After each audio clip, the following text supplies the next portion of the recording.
Good morning. On behalf of the California Teachers Association Board of Directors and my fellow 310,000 fellow educators, we are pleased to be here this morning. My name is Carlos Rico, and I teach 4th grade at Ethel Phillips Elementary here in Sacramento. Hi, guys. AB 48 places a much-needed school education construction bond on the March 2020 ballot. Voters will have an opportunity to help our students at attending schools in most need, pre-K through higher ed. We're excited here, and we're excited to be here, and we're happy to thank Assemblyman Member O'Donnell and Governor Newsom for their continued support of public education. Thanks. Thank you very much. Appreciate it. Senator, get in here. Well, good morning. My name is Patrick O'Donnell. I represent the 70th Assembly District from Long Beach, and I just want to thank everyone for being here. Don't we have a good crew up here? Yeah, good smiles, yeah. Good job. I am proud to be the author of AB 48 and want to thank the Governor again for his leadership on yet another educational issue. Thank you, Governor, for that. This is much needed. As a teacher, chair of the Assembly Education Committee, and a parent, I know firsthand the importance of school facilities. In fact, tomorrow I'll probably be back in the classroom subbing middle school, and I know very well the importance of school facilities. They set the tone for the school day, really, and they show our commitment to kids when they are kept up and invested in. Students are more motivated to learn when their schools are safe and modern. This bond will help construct and rehabilitate pre-K through university facilities in our state, showing our commitment from cradle to grave, something the Governor has spoken about much. This bond will enable school districts to make necessary repairs, such as getting rid of lead in our students' drinking water, or cleaning up mold and asbestos. This bond will upgrade and modernize classrooms with technology and provide funds to construct career technical education or vocational education facilities across our state, which will ensure our high school graduates are prepared for college and careers. This benefits our economy as well. An investment in school facilities is an investment in a child, and an investment in a child is an investment in California's economic future. And I would also like to thank some of the organizations who are here today, some of the stakeholders. The California School Boards Association, thank you. The Association of California School Administrators is here, thank you. The California Building Industry Association, the Coalition for Adequate School Housing, the California Building and Construction Trades Council, who are going to build these facilities, and of course many others. Also, I want to note the participation of the community college stakeholders, the CSU stakeholders, and also at the UC level. This is very important. This is a very important moment, and this is, again, this is good for kids. This is good for the California economy. So I'm happy to be here today to witness the Governor sign yet another bill that is going to move California kids' future and ultimately California forward. Thank you. I don't know if I should sign first, speak later, but let me, what do you think? Come on, this is up to you. Everybody's watching. But there's no pressure. Whatever you say is going to be a good answer. Yes or no? Yes. All right. So let's sign the bill first. You told me to, so come on. You got to come with me and sign this bill. Let's do it.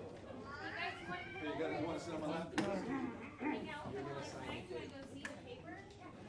How about all you kids? You guys, you sign the date, and then I'll sign the legislation, because otherwise it's illegal.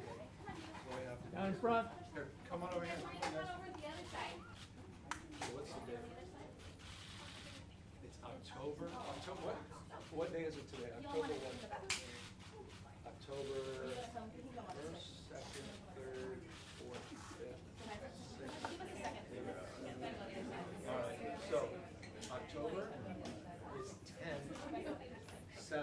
What year? 2000 and. Wow, you guys figured this out.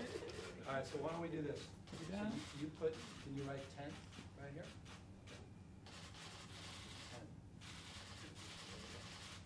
You're going to do, ooh, that was good. All right, then do slash 7.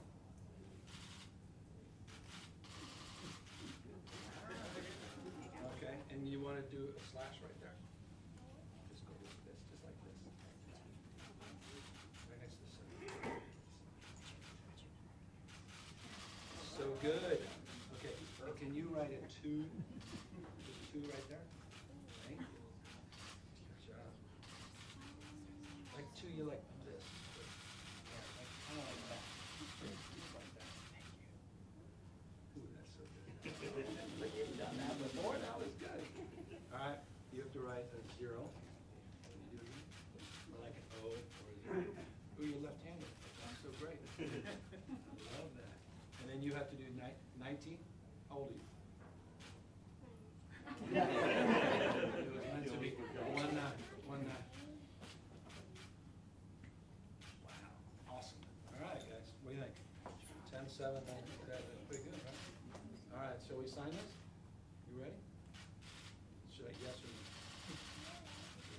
Yes. Get it over with. All right.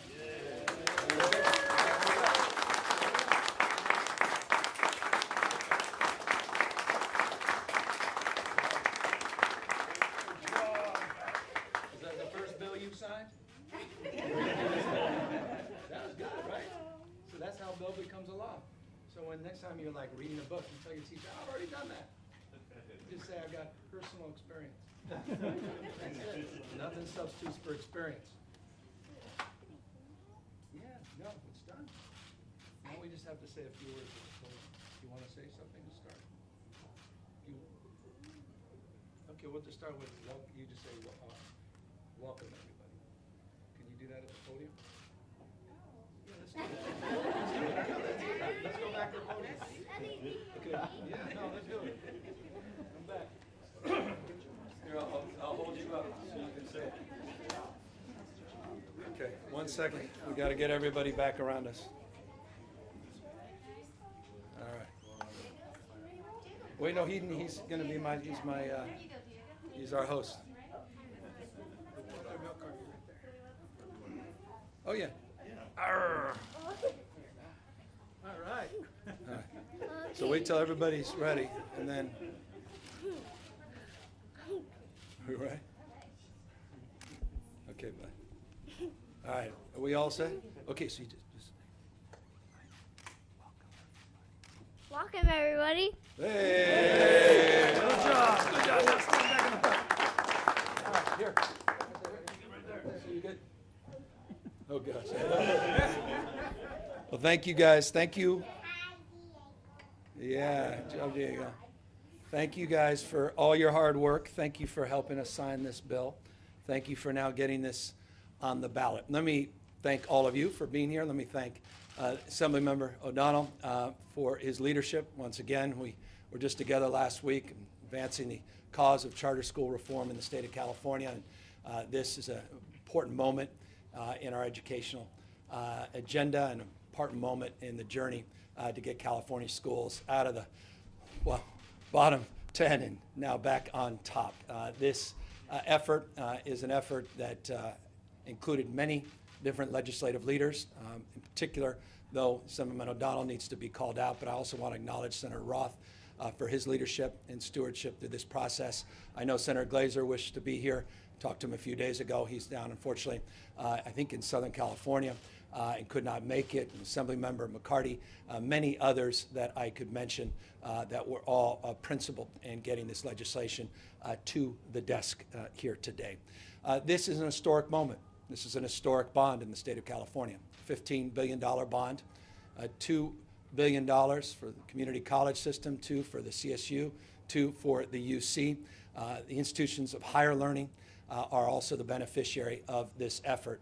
But the critical framework, the framework that I think united the energy around this bond, was focusing on beginning at the beginning, a framework pre-K to 12, a focus on making preschools eligible for state matching dollars, for providing resources for health and safety for our kindergartens, as well as our elementary and middle and high schools. It is not lost on anybody in this room that the bond that we passed a number of years ago is oversubscribed. The bond that we passed a number of years ago did an enormous amount to improve health and safety in the state of California, but did not do enough. And that's why we are back asking the voters yet again to do what they historically have always done, and that is to embrace our children, embrace their fate and future, and do more to do justice to the cause of public education in the state of California. What I'm particularly proud of as it relates to this bond is a focus on equity, a disproportionate focus on equity in this bond versus previous bonds. We are focusing on those most at need. It's not just the wealthier districts, not just the districts that have the resources to be front and center in these debates. It's those that need to be front and center, that need the support, that are going to be the lion's share beneficiaries of this bond. That was incredibly important reform. I traveled across this state over the course of the last few years. I cannot tell you how many folks, particularly in Central Valley, other parts of the state, that frankly felt that they had been left behind as it relates to access for their participation in these bonds. We committed to do something about it, and because of the good work of the elected officials assembled and all of the public advocates here today, we were able to advance those reforms. We prioritize health and safety. We prioritize public safety as it relates to seismic safety. We address the issues of poor air quality in our public schools. We address the issue, as the Assemblyman mentioned, of lead contamination, all as top priorities in this bond. We also do it justice as it relates to advancing the cause of career technical education. Some member mentioned support in that space. Over $500 million, specifically $500 million, is spelled out in this bond for career tech. Career tech requires a different kind of facility specs and requires different kinds of investments. We are spelling out that distinction in this bond. We're also making another distinction that is different from the past, and that is modernization.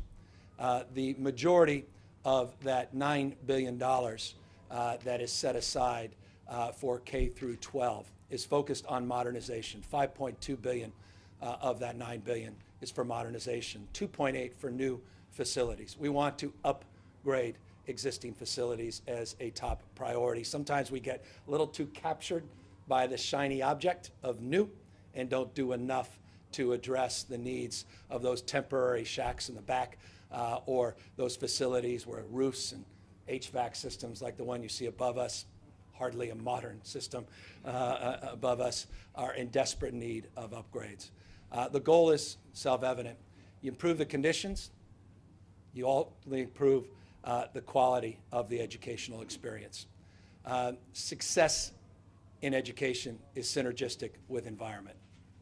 It's not just an academic pursuit, drilling and killing, so to speak, forgive the language there, guys, of the sage, proverbial sage on the stage, teaching to the test.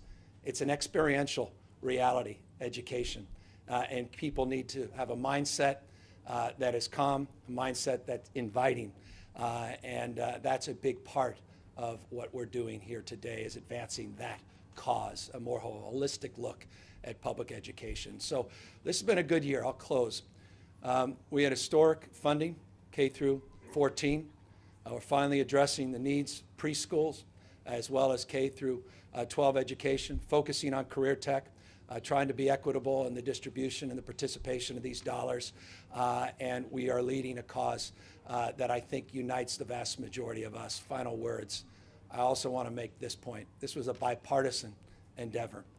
This was overwhelmingly supported, particularly in the Assembly, by Republicans, not just Democrats.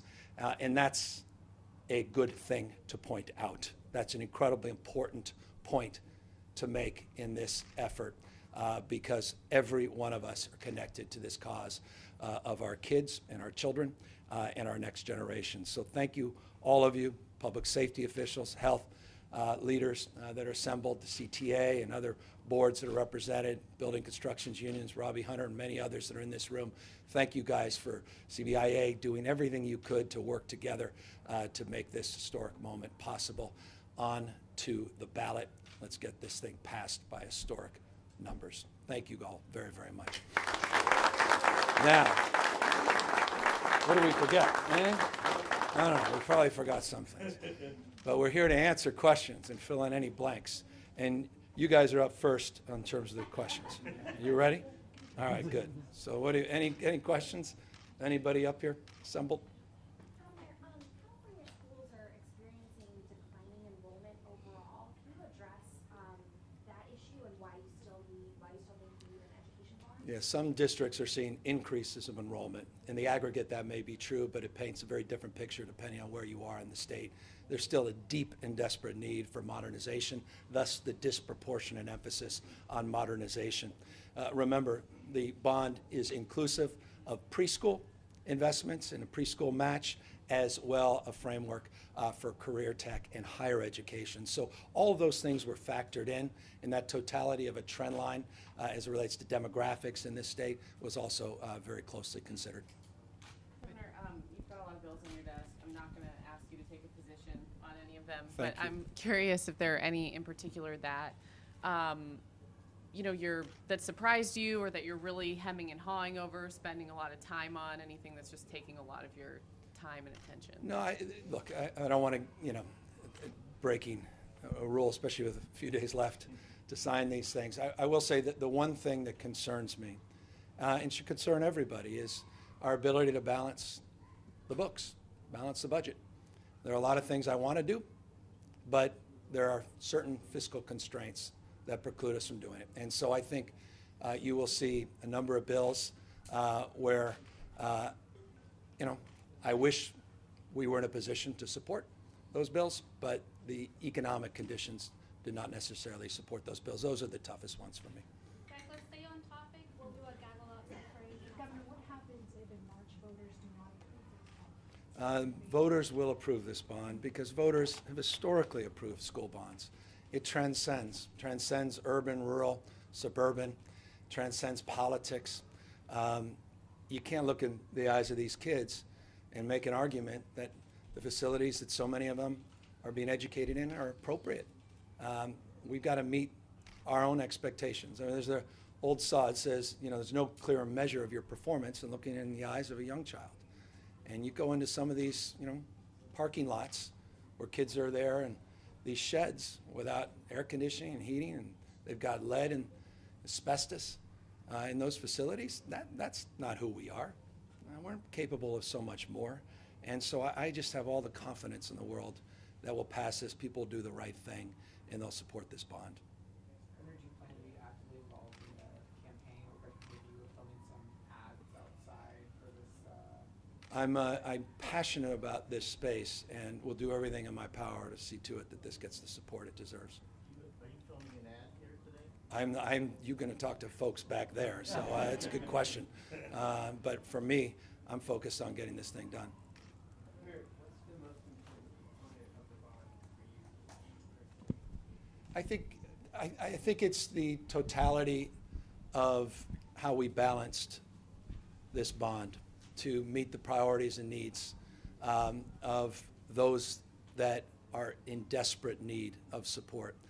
I wasn't overstating the impact my multiple-year tour of this state had in terms of facilities, and visiting schools was a big part of that journey. And to be in these districts that said we'll never see those school bond dollars because of the way the current rules are written, that needed to be fixed. And so for me, the equity side of this is, to me, the most significant. And it was also the most stubborn. I mean, we could talk about the negotiations. None of this is easy. You've got a lot of very well endowed and, well resourced folks that like the old ways of doing business, and they had to give a little, and we're grateful to them for giving a little. But we want to represent this entire state, and there's parts of the state that frankly aren't in the nightly news, that don't get the attention that deserves, and I think this bond will do justice to those districts. Anybody else? Well, I'm going to take it. See, one of the rules in politics: take advantage of silence. And thank everybody, and all of you. Grateful. Thank you guys for making all this happen, and thank all of you for signing your first piece of legislation. Thank you.